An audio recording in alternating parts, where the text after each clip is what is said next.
Hola, ¿qué tal amigos? Bienvenidos al canal Segundo Piso 4T. Dolores Padierna, esta diputada del pueblo de Morena, salió a callarle la bocota hipócrita a Margarita Zavala y le recordó que el sexenio de su esposo pues eran unos completamente corruptos, ella y su esposo. Así se lo dijo y se lo restregó en su cara, amigos. Antes de ver este video los invito a ver el intro del canal para iniciar. Vamos caminando de la mano del pueblo, recorriendo toda esta hermosa tierra, siempre cercanos a la gente, escuchando lo que siente. La fuerza del movimiento es la unidad.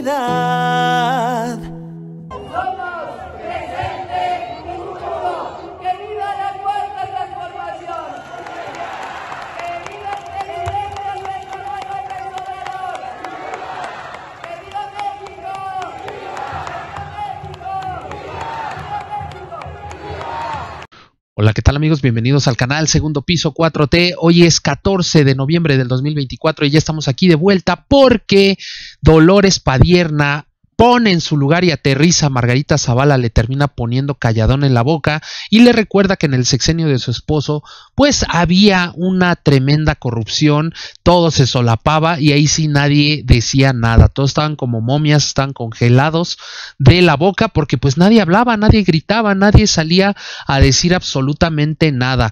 Margarinfla Zavala, como siempre, anda votando en contra del pueblo de México, esta vez no fue la excepción, así es que la vamos a exhibir en estos videos y posteriormente cómo salió esta diputada del pueblo, Dolores Padierna, a aterrizarla en su lugar. Le restregó esto en la cara de su esposo y de ella cuando estaban en su mero apogeo de la corrupción. Vamos a escuchar aquí lo que dijo, amigos, y posteriormente cómo la tunden completamente a pesar de que estaba su amiga Kenia López Rabadán en la presidencia. Esta persona, Dolores Padierna, tuvo que bajar para ponerla en su sitio. Vean esto, amigos.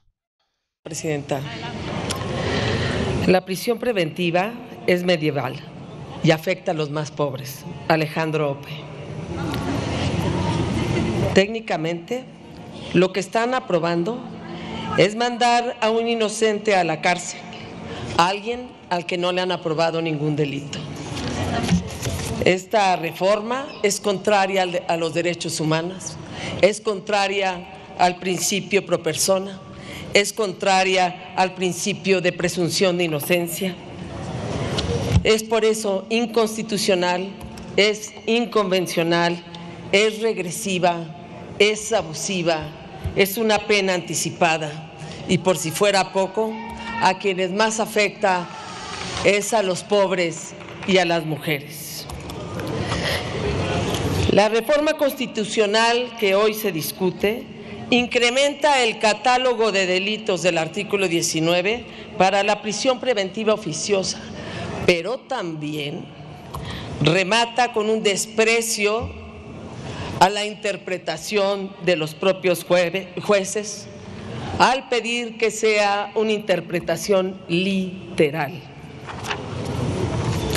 Es inútil insistir en el punto de la inconvencionalidad cuando hace unos días presentaban una iniciativa precisamente para quitar el control de la convencionalidad.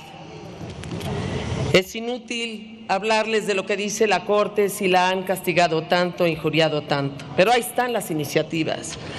¿Ustedes creen que violentando el principio de presunción de inocencia, como lo han hecho sin pausa desde el 2019, podrán acabar con el contrabando, con el narcomenudeo o con la defraudación fiscal? ¿Ustedes creen que con la prisión preventiva oficiosa acabarán con la extorsión o con el trasiego de fentanilo y otras drogas sintéticas? Porque cómo les encantan los tipos penales abiertos, que hasta pondrían en peligro a muchos doctores. Miren, cuando vinieron las reformas del 2018 y particularmente del 2019, impulsadas por Morena, el catálogo pasó de 7 a más de 20 delitos. El resultado es que para el 2023 se habían registrado más ingresos de personas a las cárceles que en los últimos 15 años. No funcionó ese incentivo para que no hubiera delitos. Hay estudios en los que se prueba que las mujeres, que los más pobres son las principales afectadas con estas reformas al principio de presunción de inocencia. 4 de cada 10 hombres privados de su libertad sin sentencia por la prisión preventiva oficiosa se enfrentan en las mujeres, cuando son 6 de cada 10 las mujeres que se esperan años para que siga el proceso. Y todavía rematan con el artículo 19, con su segundo párrafo, para decir que un juez no puede aplicar la perspectiva de género en el caso de esos delitos.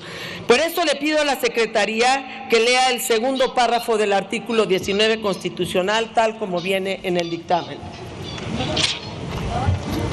Permítame, diputadas, son tan amables de detener su reloj. Es que no hay secretaria, si gusta yo le doy lectura.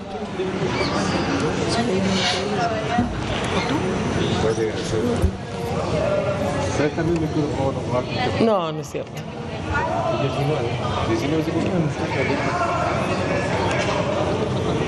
Es esta, para la interpretación.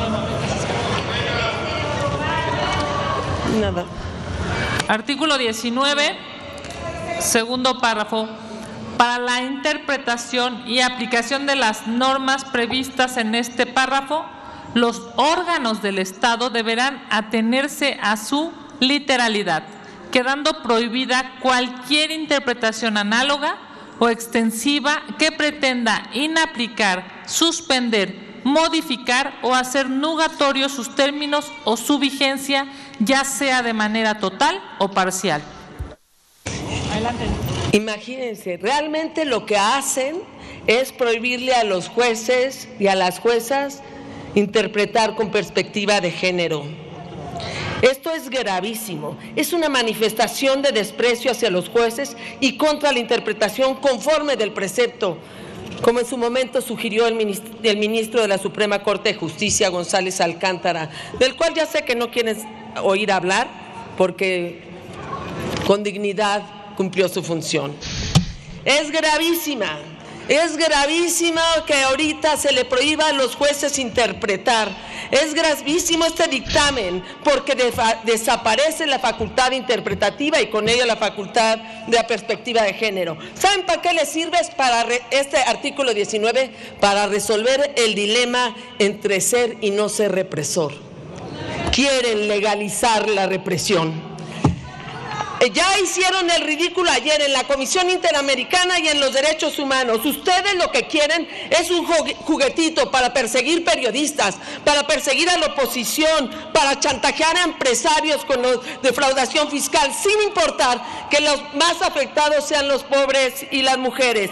Lo que quieren es legalizar la represión y cuidado, porque también se irá contra ustedes, porque las dictaduras son muy duras con la oposición, pero contra los propios son mucho más crueles. Por eso les da tanto miedo pensar diferente. Gracias. Ahora sí, amigos, vamos a escuchar cómo Dolores Padierna se cansó de sus mentiras, de su hipocresía, de su forma de hablar tan pues chistosa de esta diputada, y vean cómo la aterrizó, amigos. Compañeros, con su venia, presidenta, compañeras, compañeros. Adelante, compañera diputada. Ya se comentó aquí que en el año 2008 tuvo lugar una reforma al sistema de justicia en México.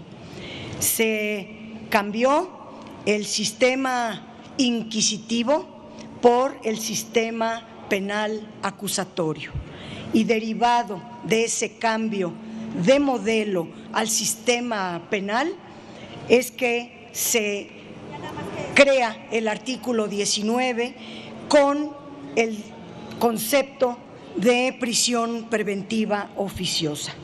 El modelo inquisitivo, el juez y el Ministerio Público tenían que investigar y entre los dos reunir las pruebas que permitieran llegar a la verdad. Con el modelo penal acusatorio, toda la carga de la prueba recae en el Ministerio Público y no entra a investigar el juez. El juez lo único que tiene que hacer es analizar la carpeta y determinar 3 elementos que están establecidos en la Constitución: ante riesgo de fuga, ante amenaza a la víctima, ante el riesgo que tenga el imputado para destruir pruebas. Una vez que se decidió hacer esto, comenzó a trabajarse. Yo en lo personal tenía mis dudas porque se importó este modelo de Estados Unidos en parte y fue Estados Unidos el que dio el financiamiento para la capacitación, para los cursos a aquel gobierno que ya no queremos acordarnos. Se implementó también en Chile, en El Salvador, en otros países latinoamericanos. Pero la prisión preventiva oficiosa, antes de 2008, también ya existía con otro nombre, se llamaba delitos sin derecho de fianza.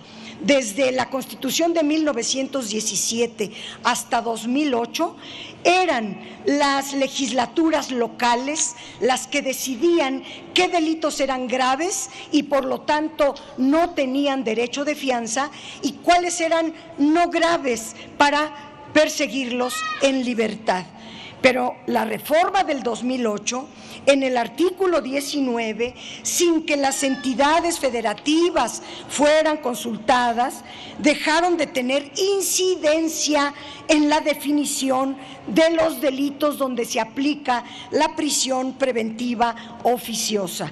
En el 2008 no se dio esta reforma y no se pudo aplicar de inmediato porque había que capacitar, había que construir salas orales, había que capacitar a los policías, a los ministerios públicos, no había ni siquiera abogados hasta que dominaran el nuevo sistema penal adversarial que pudieran defender. Fue un largo lapso en el cual se estuvo esperando.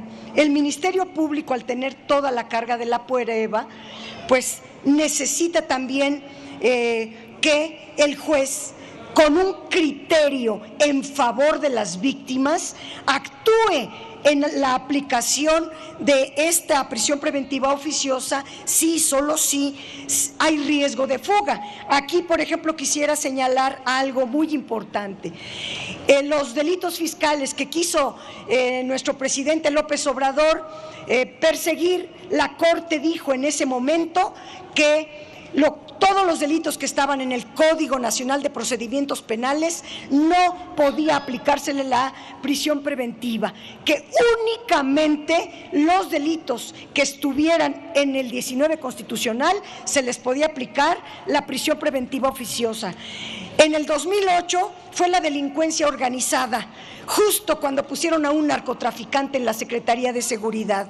Pidieron el homicidio doloso, justamente cuando hacían ejecuciones extrajudiciales. Pidieron estar en la Constitución el secuestro, cuando el secuestro se estaba exponenciando porque fue un narcogobierno, el del 2006 al 2012.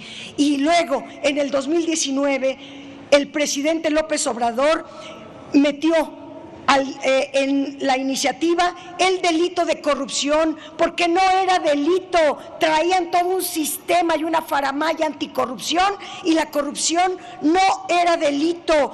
Y además el huachicol, porque parte del gobierno estaba coludido con los que robaban los hidrocarburos. Nosotras pedimos el feminicidio y, por ejemplo, la Suprema Corte en aquel momento, por el tiempo, voy a terminar, Presidenta, diciendo lo siguiente. Nuestra presidenta Claudia Sheinbaum ha explicado los 4 ejes para combatir la inseguridad. La inseguridad pública producida por estos delincuentes justamente del crimen organizado, es una necesidad de combatir a través de la atención a las causas que generan la violencia, a través de la investigación y la innovación. Y aquí señalo, la investigación hoy día la tiene el Ministerio Público. Ya agregamos que fuera también la Guardia Nacional, y pronto en el artículo 21 vamos a agregar que la Secretaría de Seguridad Pública y Ciudadana pueda investigar 3 instancias investigadoras. Si el juez no investiga, ya tendremos un marco mayor para que se penalicen los delitos.